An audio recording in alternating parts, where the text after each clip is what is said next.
നിങ്ങളോ നിങ്ങളുടെ ഫ്രണ്ട് ഇതുവരെ ഇത്രയും വലിയ പണം കണ്ടിട്ടുണ്ടോ? നീ ഒന്ന് പതുക്കെ പറയടി.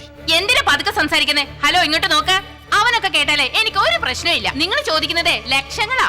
ലക്ഷങ്ങൾ വേണം, അതുകൊണ്ടാണ് ചോദിച്ചേ. അയാൾ വലിയ ബിസിനസ്മാൻ ഒന്നും അല്ലല്ലോ, വെറും ഒരു ഡ്രൈവർ അല്ലേ. പിന്നെ എങ്ങനെ മേടിച്ച പണം തിരിച്ചു തരിക? തിരിച്ചു കിട്ടുമോ ഇല്ലയോ എന്നുള്ളതല്ല പ്രശ്നം, ഒരു നല്ല കാര്യത്തിന് വേണ്ടിയല്ലേ, അതുകൊണ്ട്. ആ, നല്ല കാര്യം, വലിയ നല്ല കാര്യം കൊണ്ടല്ലേ വന്നിരിക്കുന്നത്. നിങ്ങളുടെ അച്ഛൻ ഇവിടെ സമ്പാദിച്ചു വെച്ചിട്ടുണ്ടോ വരുന്നതിനൊക്കെ വാരിക്കൊരു കൊടുക്കാനായിട്ട്? നിങ്ങൾ ഒരു നാണക്കെട്ടം തന്നെയാ. കെട്ടിയൊക്കെ അസുഖമാണെങ്കിൽ സാധാരണ ഗവൺമെന്റ് ആശുപത്രി കൊണ്ടേ കാണിക്കാൻ പറ, അതല്ലാതെ പ്രൈവറ്റ് ഹോസ്പിറ്റലിൽ കൊണ്ടേ കാണിക്കാൻ നടക്കുവാണ് രണ്ടുപേരും കൂടി.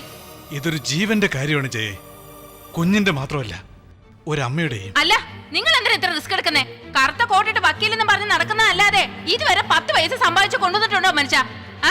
എനിക്ക് ജീവിക്കാൻ വേണ്ടി എന്റെ അച്ഛനമ്മ ഉണ്ടാക്കി വെച്ച കാശ് ദാനധർമ്മം ചെയ്താൽ ഞാൻ എങ്ങോട്ട് പോകും? സ്വന്തം ഭാര്യനെ നോക്കാൻ കഴിവില്ലാത്ത നിങ്ങൾ എന്തിനാ മറ്റുള്ളവന്റെ ഭാര്യയുടെ കാര്യത്തിൽ താല്പര്യം കാണിക്കണേ?